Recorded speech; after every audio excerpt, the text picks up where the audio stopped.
tamad or nag-aantay ng lagay. Ganun lang po yun. You guys are not doing anything. Akala ko ba mag-resign ka? Paano yan, sir? Yung hinamo kita dito noon na kapag naipa-down ko yung mga hindi nyo mapa-down for so many months and years, mag-resign ka. Sabi mo, we will comply. And then hinamo ko ulit yung boss mo, si DOH Secretary. Kita, sabi mo ilang kayo? 800. Oh, ito. Pakita ko sa'yo. Oh, tamad kayo eh. Look at this. These are Chinese products na nabibili sa Binondo. Na sinabi nyo, warning, masama sa kalusugan. Huwag tangkilikin. And yet, pinapabayaan nyo na nagkalat to sa Binondo at sa Quiapo. Ayan o, mga Chinese products. Meron pa dito, may amphetamine pa. Oh, sabi nyo masama sa kalusugan. Bakit yung pinapayagan? Ba't di kayo nag-raid? Di ba meron kayong enforcement group na armed kung kailangan? Di ba? Tapos meron pang biogesic dito na fake. Oh, nasa yung biogesic na fake? Meron din kami nabili, fake na biogesic, fake na Neozep,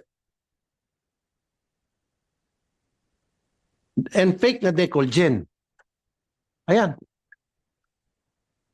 Alam nyo, Director General, ito mga fake na medicines, hindi natin alam kung anong formulation ito. Maring masama sa kalusugan to.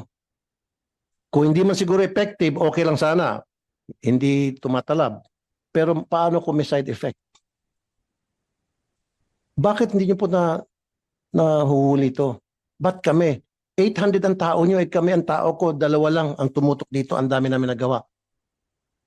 Yung sinasabi nyong 1,000, 50,000 mga nakumpiska nyo, kung kami nga, milyonista agad. 2 tao lang. Ano pa? Napa-down namin, na-flag down. Don't use that word na kulang kayo sa tao. O katulad yung sinabi ni Senator Erwin sa Palawan, since 2018, importante yun para sa libre dialysis sa probinsya. Hindi ma-aprobahan. Why? Kasi hindi kayo nakafocus doon. Kasi walang lagay yun eh. Kaya sinantabi nyo. Pero kung may mag-apply na malaking pharmaceutical companies, I bet you, aprobahan nyo agad yun. Kung hindi pala tumawag si Sen. Erwin, tenga lang yun. It's either inutil, tamad, or nag-aantay ng lagay. Ganun lang po yun. You guys are not doing anything. Akala ko ba mag-resign ka? Paano yan, sir? Yung hinamo kita dito noon na kapag naipa-down ko yung mga hindi nyo mapa-down for so many months and years, mag-resign ka. Sabi mo, we will comply. And then hinamo ko ulit yung boss mo, si DOH Secretary, na sabi ko, yung meron pa nga kayong produkto na 12 years na, hindi nyo mapa-down, ma-take down. Tsaka yung sa advisory, sabi ko, paano kung mapa-take down ko yan at hindi nyo mapa-take down? Sabi kay DOH Secretary Herbosa, would you ask Attorney Teston to resign? Sabi niya, yes. Sir, inutil ka po. I'm sorry to tell you. You're incompetent. At yan mismo, sinabi ng ARTA, kayo ang one of the most complaint agency. ARTA na po mismo nagsabi niyan. At dudugtungan ko. Dapat kayo, karamihan kayo sa management, magsi-resign na kayo.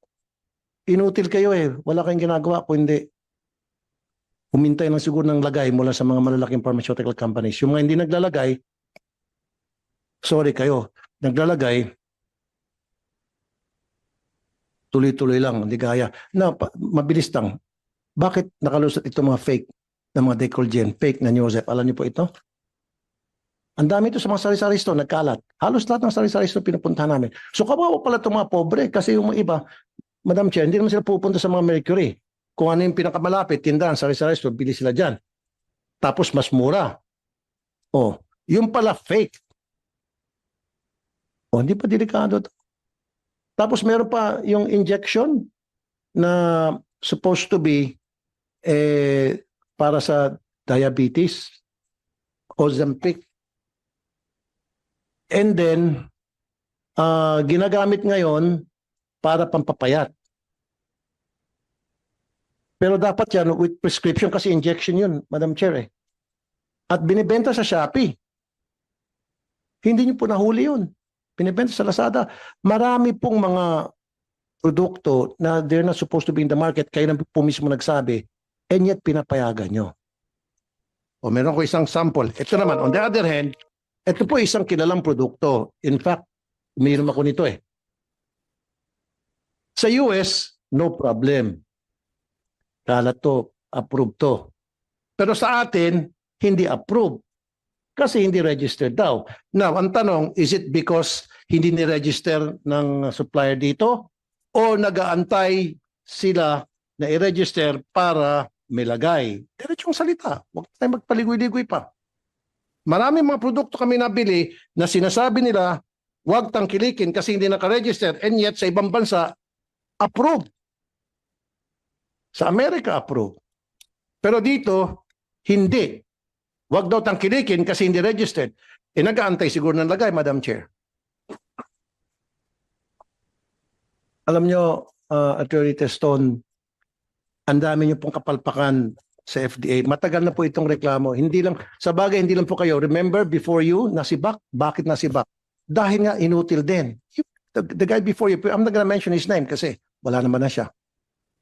Isa ako sa nagpasibak doon. And then before pa, meron pa isang babae na FDA din, napasibak ko rin. Kasi inutil. So kung hindi nyo kayang trabaho nyo, di, mag-resign kayo. Your job is to safeguard the well-being, health, and well-being of the consumers, and you're not doing that. Thank you, Madam Chair. Araneta Marcos. Thank you, sir. Related sa Related po, before kasi ang Attorney Tabak. pinapasa ni Attorney Teston sa NBI, sa PNP, hindi ni responsibility BOC. Kayo, kasi kayo yung FDA, kayo nagsasabi na illegal ito, mali itong gamot na ito, hindi ito dapat na nasa market. Kayo dapat ang tumututok sa kaso. So ang tanong talaga ni Sen. Erwin, meron na bang nakulong? Yun pakisagot. So, Attorney Tabakin, please. Based on available records, Your Honor, meron na hong mga nakasuhan at meron na hong yung nakulong po kasi wala dahil binayaran po kasi yung yung fine lang ho kasi yung naging penalty. Pero as to the nakasuhan, meron na hong nakasuhan from start. Ilan po yon, Attorney? Approximately po total, ma'am, from 2021 to 2025, ma'am, 100, ma'am, sorry, I wasn't able to capture the total, but from 2021, there were 193 reports, 2022, 357, 2023, 148, 2024, 105, and 2025, 169. Reports lang po yon, sir. Pero ang tanong Yes, ni na po. Senators Erwin at Raffy, ilan ang kinasuhan batay sa reports na ito? Ma'am, let me extract lang po the records if you can give me a few minutes. Please do so within the hearing. Ang Senator tanong ko Erwin. din kasi habang hinahanap, hinalungkat mo yung records mo dyan, Attorney Tabakin, ang tanong ko po, ilan na po, okay, kung sinabi nyo kinasuhan, anong nangyari po dito? Pinasaran nyo ba? Kasi parang continuous po, paulit-ulit lamang. Sabi nyo yung penalty maliit, kaya paulit-ulit lang din. 50,000 na pinakamalaki. Kulong, wala pang nakukulong, wala nasasampulan. Kalusugan po ng mga kababayan natin, ang nakataya po dito, hindi po kalusugan ng kung sino-sino. So, may problema ho talaga tayo. I mean, we really have, you have a problem. Kaya tanong ko po, pinakulong na ba? Wala pa pala kasi nagbabayad ng penalty. So pag nasita, nahuli, bayad ka lang ng penalty, okay na. Larga ka na naman. Ang tanong ko dyan, pinapasara na ba? Kinakancel nyo na ba yung kanilang mga permit? Yes, Your Honor, we do. Just going back po to the figures po. Ang convicted po under counterfeit medicine RA 8203 is 3 na po.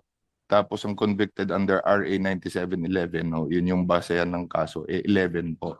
Na ganun. Ngayon po, yun, totoo po yun, talagang ho, walang nakulong kasi nga ho, ang penalty na inimpose ng court, fine lang. So nababayaran nila ho yung fine. So hindi ho sila nakukulong. So would you say, Attorney, area yon for amendment na yes, i-propose ng definitely, komite ma'am. namin? And we welcome, ma'am, the provision on declaration of economic sabotage of certain because po the difficulty po without under the Internet Transactions Act, while the law kasi provides for extraterritorial application, the reality is we cannot go abroad, to possibly file a case or extradite kasi karamihan ho talaga ng mga produkto, as you can see po dun sa mga description, talaga hong foreign foreign made. Tapos yung mga local po na, for example, yun pong sinasabi ni Senator Raffy na pineking mga Unilab products, Decolgen, what have you.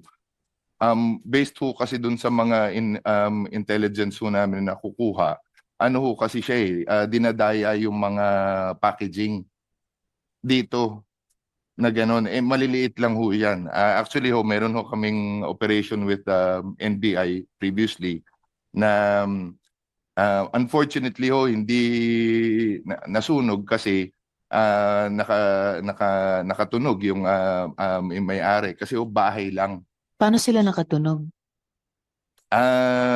Feeling ho namin baka doon yung nagtip po sa amin, baka siya rin ho ang na kumbaga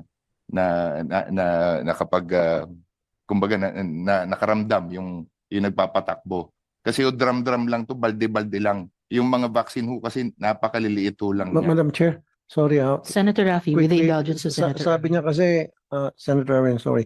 Sabi niya kasi yung mga pinipeke na produkto ngayon nila, maliit lang yon.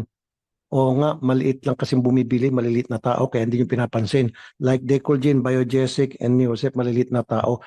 Ang bumibili niya, mahirap na kababayan natin na nagkala sa mga sari-sari store. Halos lahat ng sari-sari, hindi naman siguro lahat, karamihan sa mga sari-sari store, nagkikerry ng Decolgen, Biogesic, Neosep na fake products. At just imagine ano yung tama doon sa kalusugan ng mga tao na nakainom niya. Hindi natin alam kung ano yung formulation noon. Di ba?